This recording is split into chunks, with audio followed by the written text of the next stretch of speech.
दोस्तों, आज की हम टॉपिक में डिस्कस करने वाले हैं स्ट्रक्चर ऑफ बैक्टीरिया। इसके पिछले लेक्चर में हम लोग समझ लिए हैं उसमें से मॉर्फोलॉजी ऑफ बैक्टीरिया और मॉर्फोलॉजी ऑफ बैक्टीरिया। तो आज के हम टॉपिक में जो समझने वाले हैं वो स्ट्रक्चर ऑफ बैक्टीरिया के बारे में हम लोग समझेंगे और सीखेंगे। तो दोस्तों, थोड़ा सा हम बता देते हैं बैक्टीरिया क्या होता है। बैक्टीरिया हमारा प्रोकैरियोट यूनिसेलुलर ऑर्गेनिज्म है जो कि हमारे सभी जगह फैले हुए रहते हैं, इन्वायरमेंट में फ्रीली प्रेजेंट रहते हैं। जब कोई भी होस्ट पाएंगे तो उसके अंदर क्या होता है, डिजीज को कॉज करते हैं। दोस्तों, टाइप ऑफ बैक्टीरिया जो होता है दो टाइप का होता है। अगर हम स्टेन के बेसिस पे कितने हमारे जो स्टेन हमारे बैक्टीरिया कौन से एब्जॉर्ब कर रहा है, अगर उसके हम बेस पे बात करेंगे तो बैक्टीरिया दो टाइप के हमारे होते हैं। कौन से हमारे स्टेन को रिटेन करने हैं, बैक्टीरिया कौन सा स्टेन रिटेन कर रहा है प्राइमरी स्टेन को, उसके बेस पे हम अगर क्लासीफाई करेंगे तो बैक्टीरिया दो टाइप का हमारा है, ग्राम पॉजिटिव बैक्टीरिया और ग्राम नेगेटिव बैक्टीरिया। जिसके बेस पे डिफ्रेंशिएट किया सेल वॉल के बेस पे और स्टेन के रिटेन करने के बेस पे जो क्लासीफाई किया गया है gram negative bacteria, gram positive bacteria. तो जो हम स्ट्रक्चर ऑफ बैक्टीरिया के बारे में समझेंगे, स्ट्रक्चर हमारा क्या होता है दोस्तों, एक बाहरी पार्ट जो हमारे होते हैं, जो ऊपर से हमें देखने में जो उसके पार्ट दिखते हैं वो हमारे एक्सटर्नल पार्ट्स ऑफ बैक्टीरिया हो गए। और जो बैक्टीरिया के अंदर पार्ट होते हैं उसके अंतरीय पार्ट के बारे में हम बैक्टीरिया के बारे में देखेंगे। तो एक्सटर्नल पार्ट ऑफ बैक्टीरिया में हमारे हैं सेल वॉल, जो बाहर की परत होती है। दोस्तों, जो एक्सटर्नल मीन्स होता है जो बाहर से आपको दिखता हो, बाहरी पार्ट, और इंटरनल वाले अंदर की पार्ट।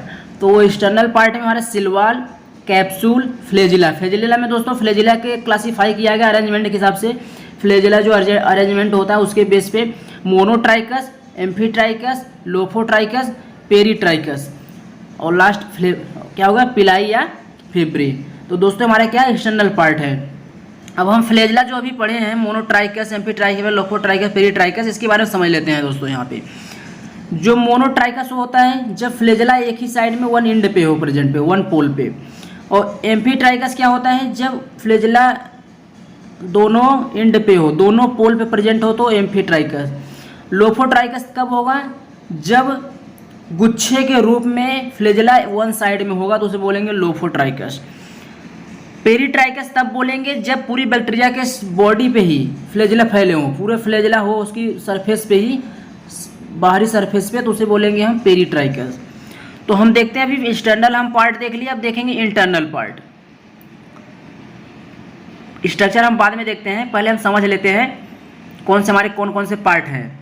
तो इंटरनल पार्ट में क्या है, cytoplasm membrane, cytoplasm, mesosome, nuclear body, granular inclusions और दोस्तों इसमें राइबोसोम, ये हमारे क्या हैं, और स्पोर्स, ये सब हमारे हैं क्या, internal part of bacteria.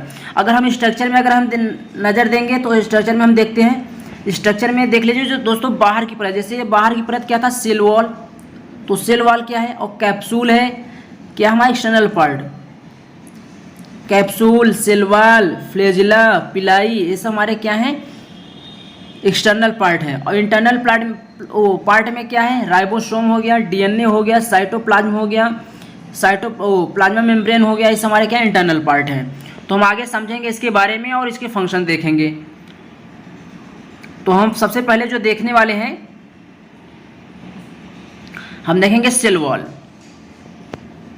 Cell wall में क्या है, सेल वॉल का फंक्शन क्या होता है दोस्तों, इसका जो स्ट्रक्चर होता है, किसी भी कोई भी बैक्टीरिया हो गया, जैसे हमारी बॉडी स्किन क्या है, स्किन हमारी कवरिंग करती है, ये शेप को जो होता है उसे प्रोवाइड करता है, शेप को प्रोवाइड करता है, और इसके प्रोटेक्शन से भी अगर फॉरेन पार्टिकल्स के फॉरेन डैमेज होने की वजह से क्या करता है, वो प्रोटेक्शन देता है। तो tough and rigid structure surrounded the bacteria like cell, कोई बैक्टीरिया है उसकी बाहरी परत जो होती है उसे बोलते हैं सेल वॉल।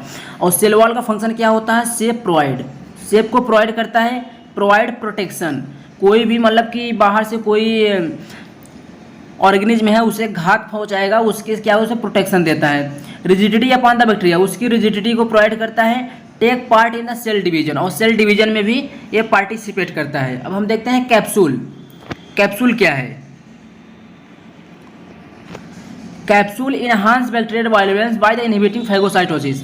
कैप्सूल एक प्रकार का उसका प्रोटेक्शन है, प्रोवाइड करता है। जब भी कोई उसको फैगोसाइटोसिस करेगा तो उसको क्या करेगा, इनहिबिट्स करेगा। फैगोसाइटोसिस होने से इनहिबिट्स करता है एक कैप्सूल और बैक्टीरियल इनहांस वायरुलेंस, और इनहांस कर देता है बैक्टीरियल के वायरुलेंस की, और फैगोसाइटोसिस में हेल्प करता है, इनहिबिट करता है फैगोसाइटोसिस में।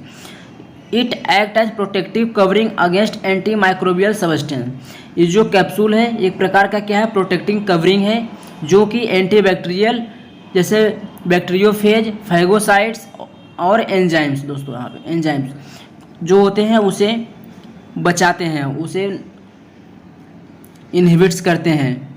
अब हम देखते हैं फ्लैजिला।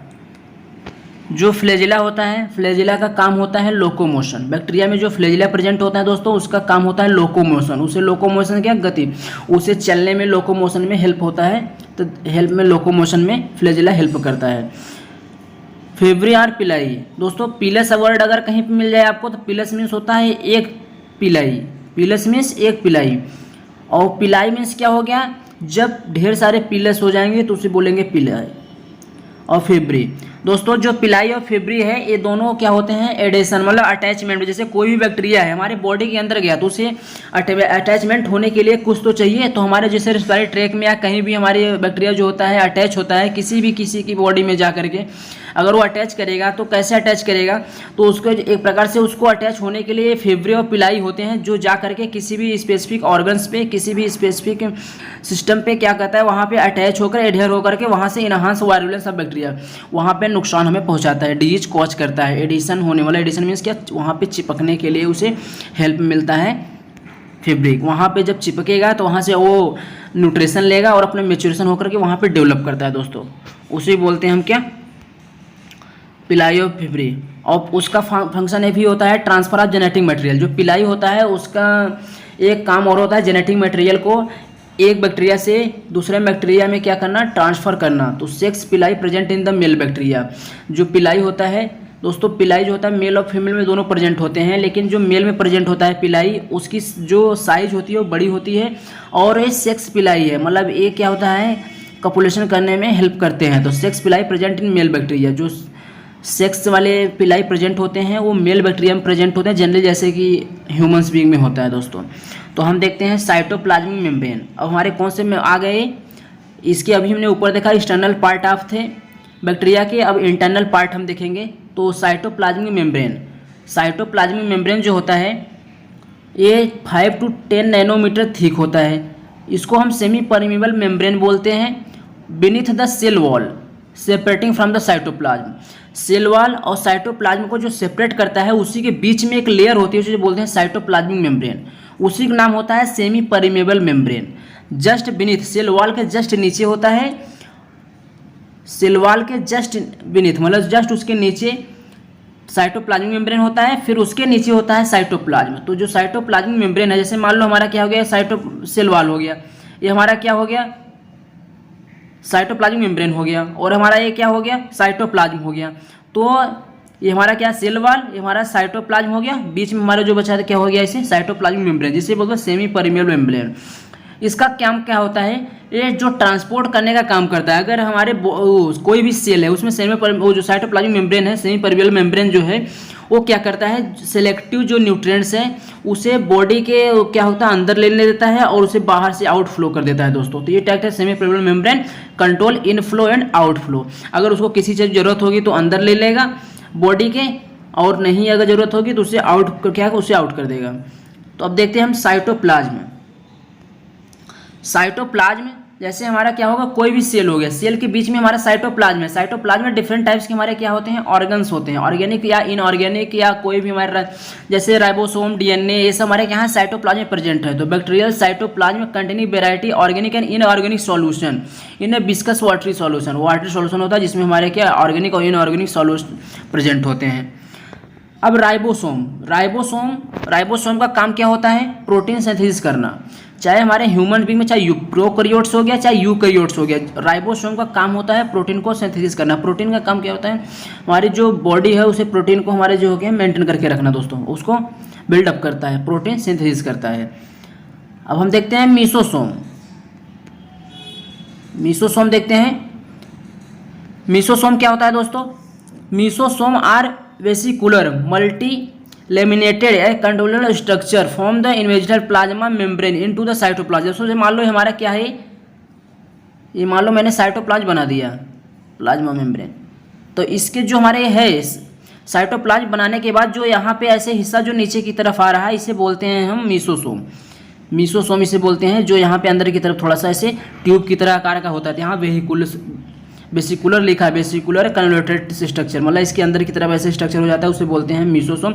इसका काम क्या होता है, डीएनए रेप्लिकेशन में, सेल डिवीजन में, एक्सपोर्टिंग करने में, और कंटेन रेस्पिरेटरी एंजाइम, रेस्पिरेटरी के टाइम में जो कुछ एंजाइम को कंटेन करता है, और एक्सपोर्टिंग में भी ये हेल्प करता है, सेल डिवीजन में भी हेल्प करता है मीसोसोम, और डीएनए रेप्लिकेशन में भी हेल्प करता है।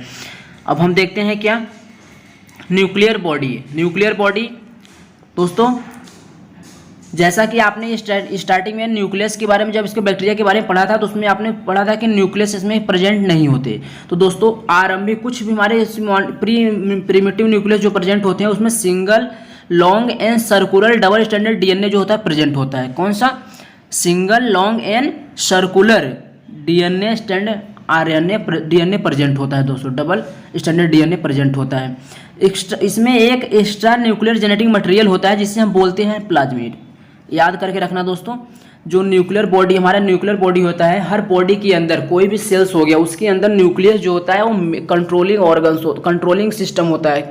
वो पूरी बॉडी को, पूरे सेल्स को क्या करता है, वो कंट्रोल करके रखता है कि कितना किसको डेवलप होना है, किसकी रिक्वायरमेंट हो रही है। तो ये ज़्यादा रोल कहते हैं न्यूक्लियर की बॉडी होता है। तो एक इसको इम्पोर्टेंट है, एक एक्स्ट्रा न्यूक्लियर जेनेटिक मटेरियल जो होता है प्लाज्मिड के नाम से जानते हैं, DNA named as plasmid. Spores जो होता है, spores are highly resistant resting stage unfavourable environment. अगर इसके अनफेवरेबल इन्वायरमेंट है तो स्पोर्स क्या होता है, उसमें रेस्टिंग स्टेज में होता है। जब इसको फेवरेबल इन्वायरमेंट मिलता है तो स्पोर्स क्या करता है, डिजीज कॉज करता है। इसमें से बैक्टीरिया के कोई भी पार्ट हो गया, सब एंटीजेनिक पार्ट हैं, किसी भी पार्ट से बैक्टीरिया क्या होता है, इन्फेक्शन कॉज कर सकता है। तो स्पोर्स जो है पहले अनफेवरेबल कंडीशन में रहता है, रेस्टिंग स्टेज में। जब ये फेवरेबल कंडीशन में आता है तो वेजिटेटिव फॉर्म में कन्वर्ट होकर के क्या करता है, डिजीज को कॉज करता है। आई होप आप लोगों को समझ, नहीं समझ कमेंट करके पूछना।